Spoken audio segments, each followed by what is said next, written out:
Greetings everyone. Welcome to the lecture on making of Indian Constitution. Indian Constitution is one of the largest document. There are several borrowed features in the Constitution of India.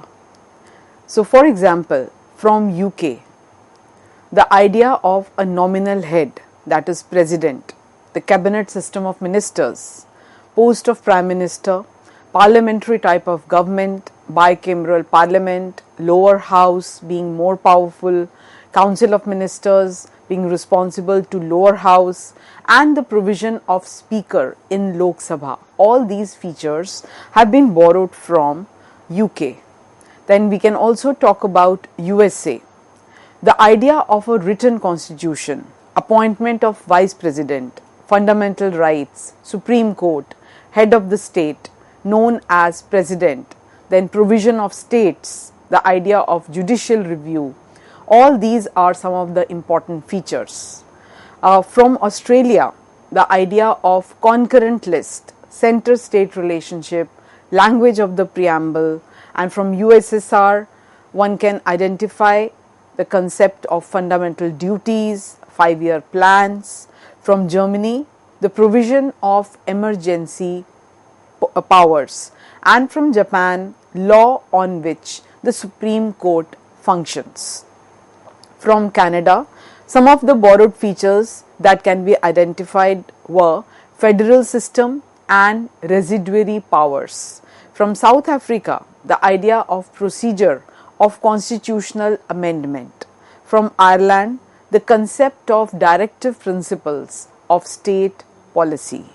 So, with such a rich legacy of so many countries who already had that kind of experience, definitely contributed to the kind of rich and varied experience that Indian constitution makers were exposed to. The preamble to the Constitution of India is a brief introductory statement that sets out the guiding purpose and principles of the document. The preamble page, along with other pages of the first and the original book of Constitution of India, was designed and decorated solely by the renowned painter Beohar Shakha. The first words of the preamble, "We the people," signifies that power is ultimately vested in the hands of the people of India, and it is not the leaders or the rulers who have given this constitution. It is the people of India who are giving this constitution to themselves. This is a very powerful statement. So, for the preamble has been amended only once in 1976 by 42nd Amendment, which inserted the words socialism, secularism and integrity. A brief description of these concepts which are very important in preamble. For example, the preamble to the Constitution of India begins with the statement, "We the people of India, having solemnly resolved to constitute India into a sovereign, socialist, secular, democratic republic, and to secure to all its citizens justice, social, economic and political, liberty of thought, expression, belief, faith and worship, equality of status and of opportunity, and to promote among them all fraternity, assuring the dignity of the individual and the unity and integrity of the nation."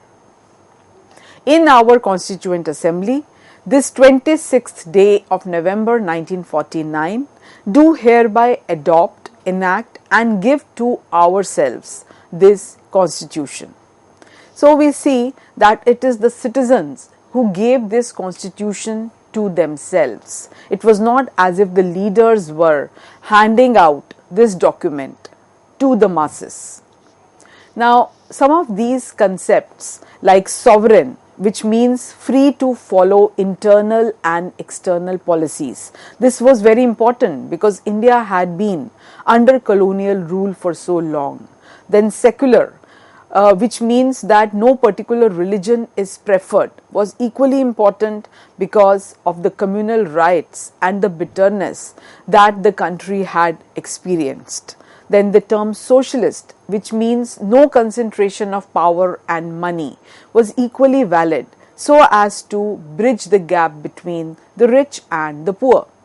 The term democratic, which means rule by elected representatives of the people of India, so that no more there would be an exploitation of people. And then the republic, which means no room for hereditary ruler or monarch.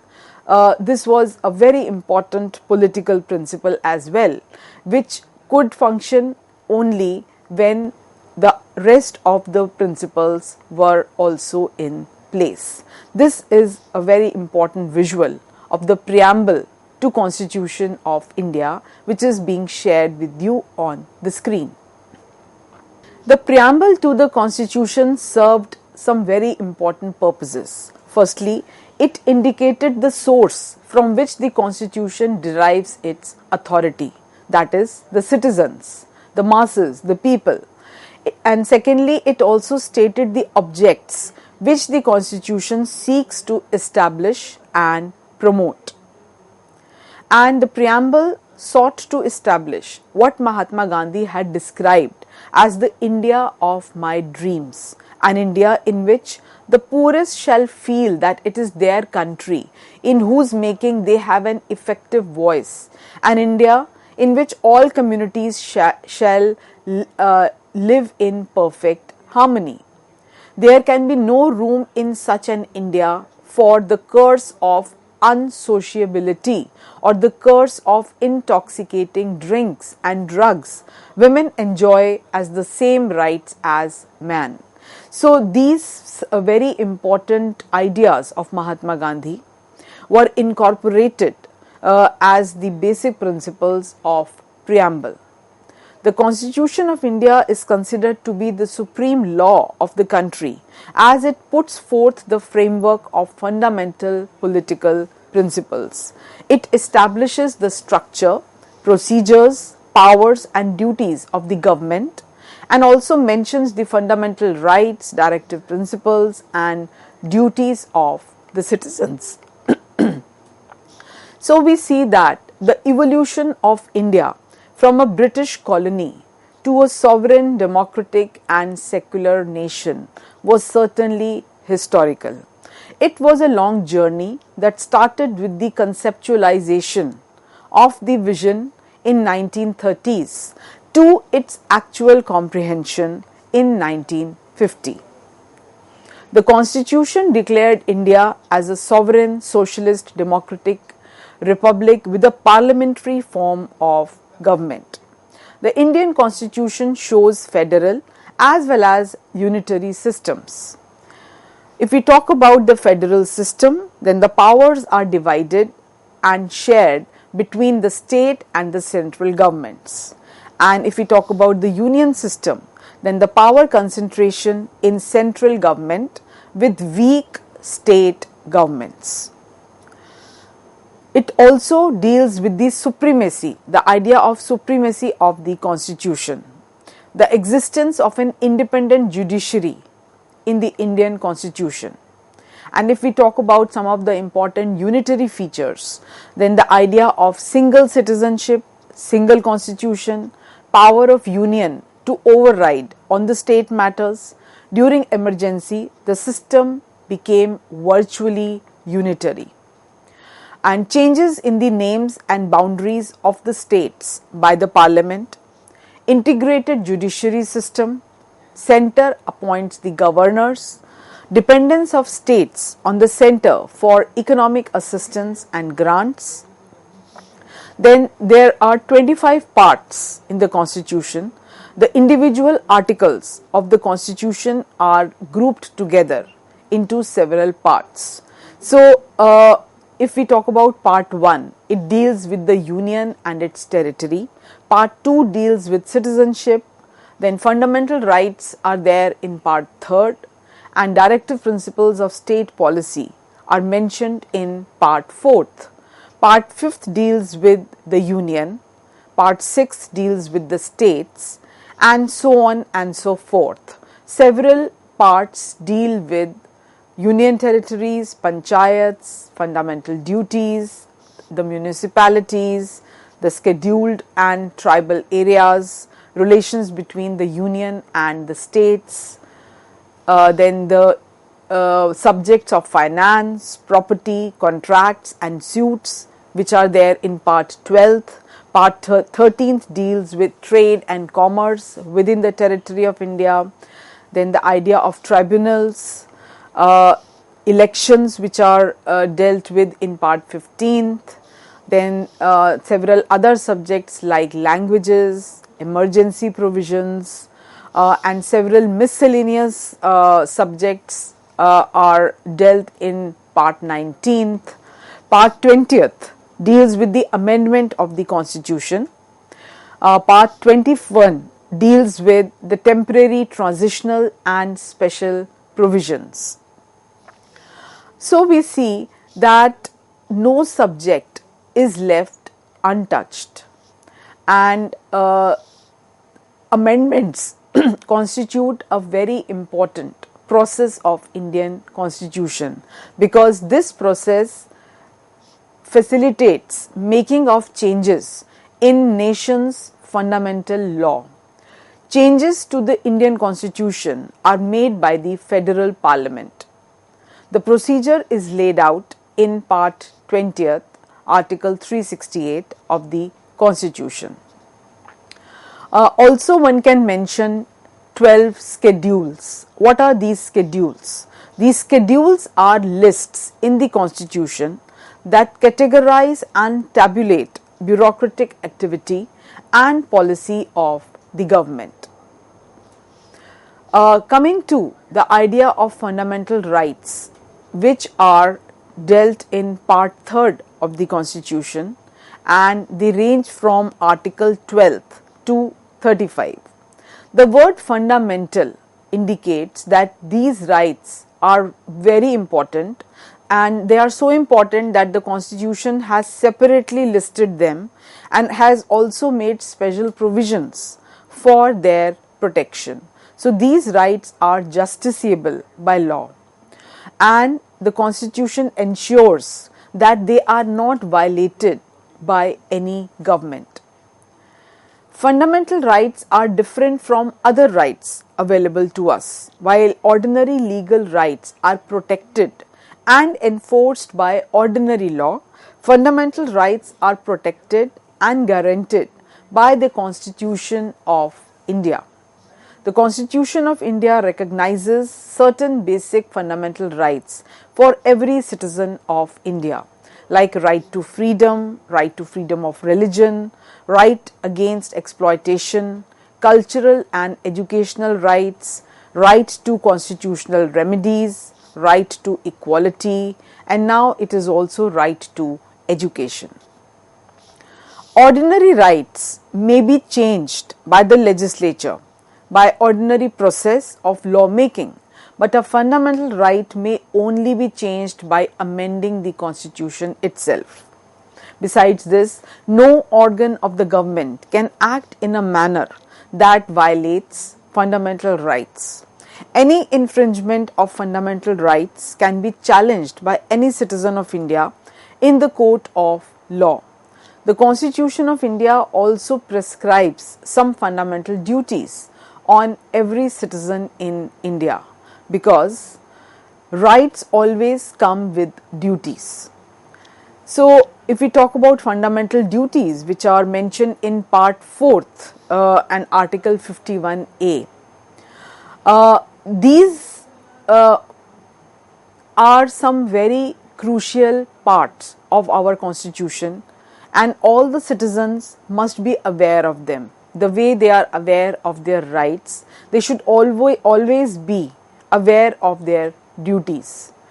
These duties are considered as those duties that must be and should be performed by every citizen of India.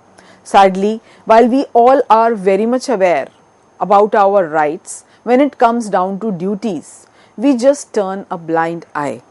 These fundamental duties are defined as: it shall be the duty of every citizen of India to abide by the Constitution, to uphold and protect the sovereignty, unity and integrity of India, to cherish and follow the noble ideas which inspired our national struggle for freedom, to defend the country and render national service when called upon to do so, to promote harmony and the spirit of common brotherhood, to value and preserve the rich heritage of our composite culture, to protect and improve the national environment, to develop a scientific temper, the spirit of inquiry and reform, to safeguard public property and not to indulge in violence, to strive towards excellence in all spheres.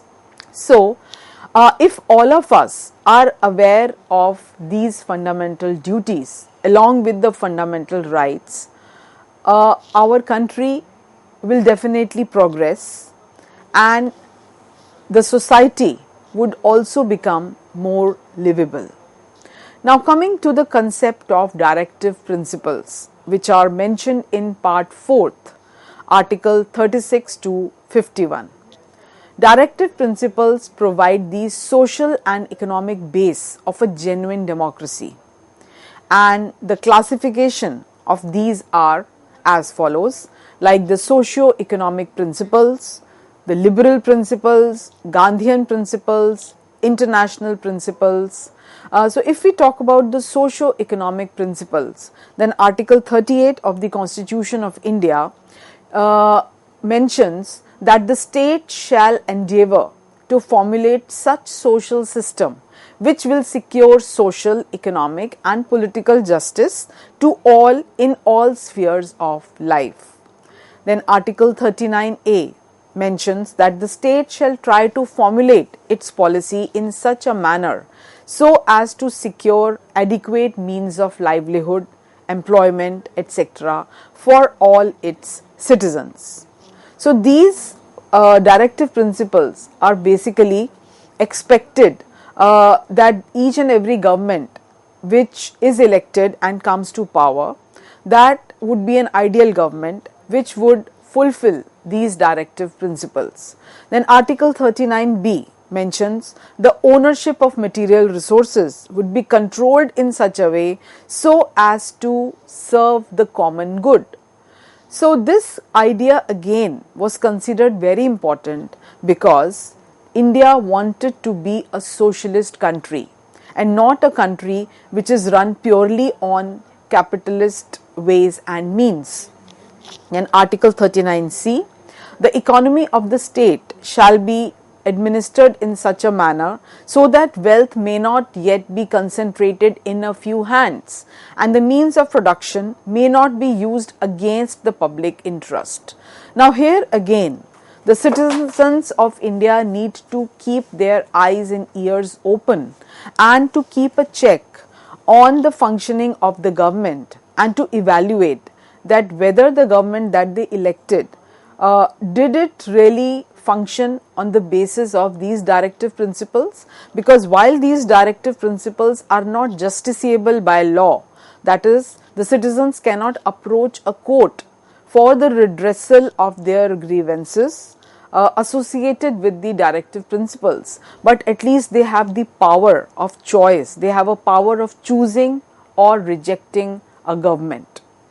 Then another very important principle as part of the directive principles were the liberal principles, which were mentioned in Article 44 of the Indian Constitution, which mentions that the state shall endeavour to formulate and implement a uniform civil code for all the people living throughout the territory of India. Now, why this was being proposed? So as to do away with rigidities, orthodoxies in the name of religion, and to give equal rights to all the citizens irrespective of their religion.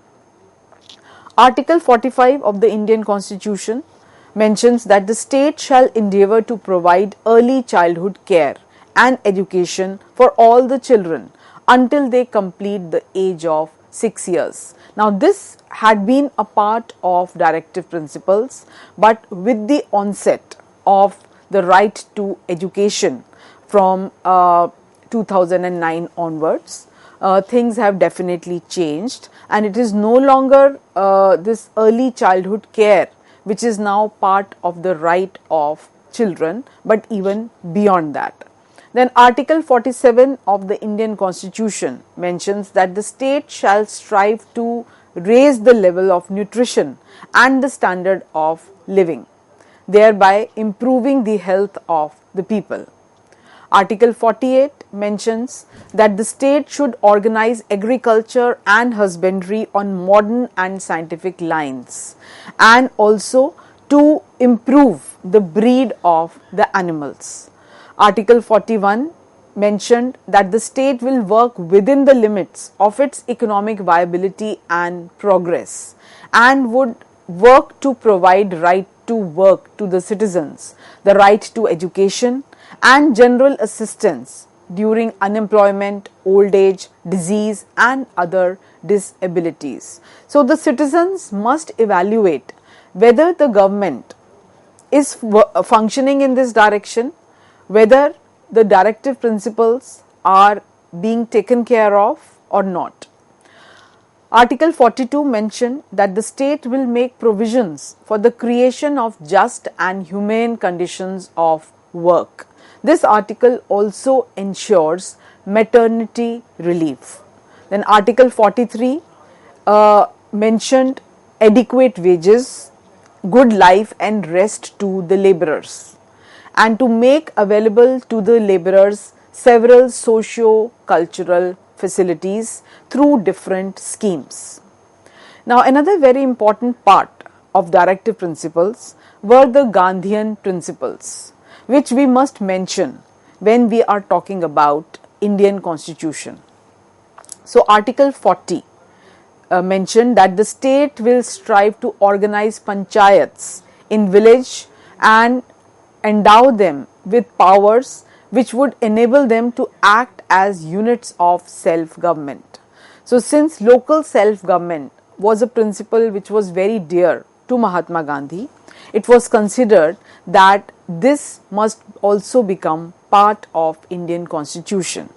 Article 43 mentioned that the state shall strive to develop the cottage industry in the rural areas both on individual and cooperative basis. Again, cottage industry, Hatkarga Udyog was very important cause that Mahatma Gandhi was promoting throughout.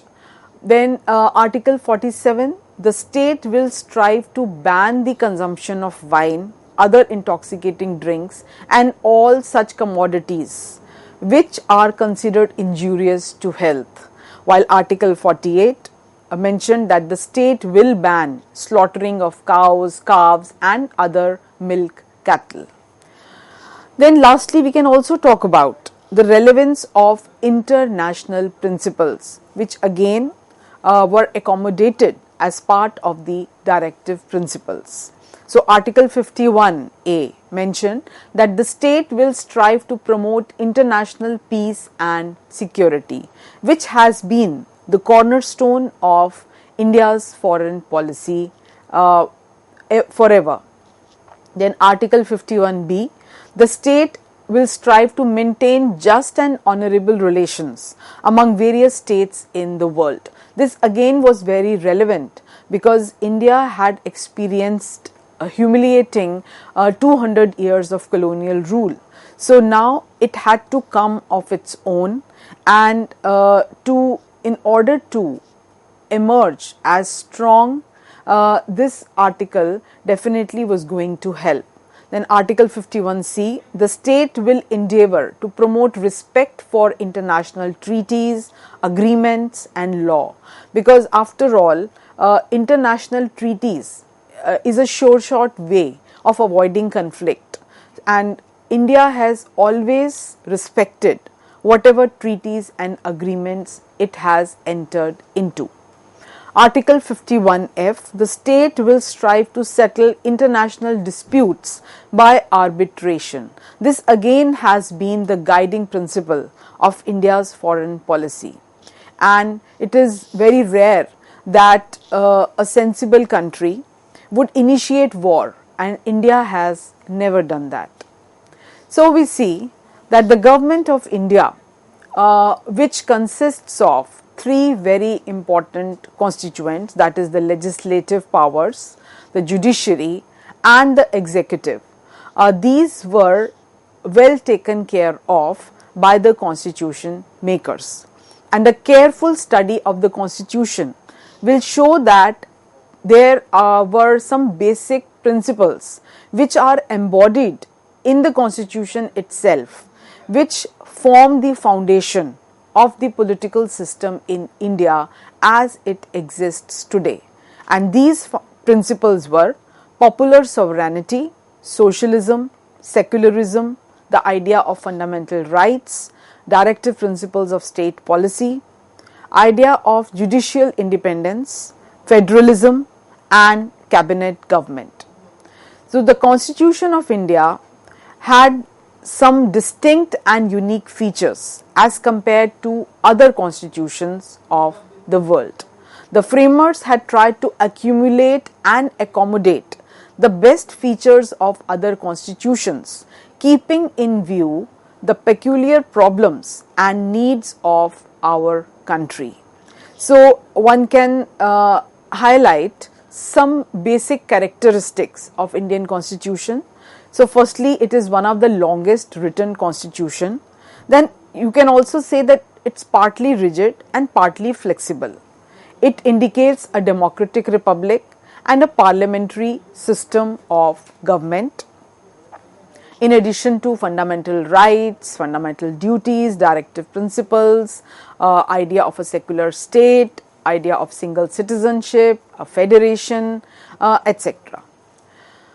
So the Constitution provides for a quasi-federal, which means a federal setup where, despite having two clear sets of government, that is the central and the states, more powers are given to the central government. So the idea of a strong center. So having discussed all these important features, I am sure you all must be inspired by the very important role that was played by not only the constitution makers but also by the people of India who visualized such a great constitution. Thank you.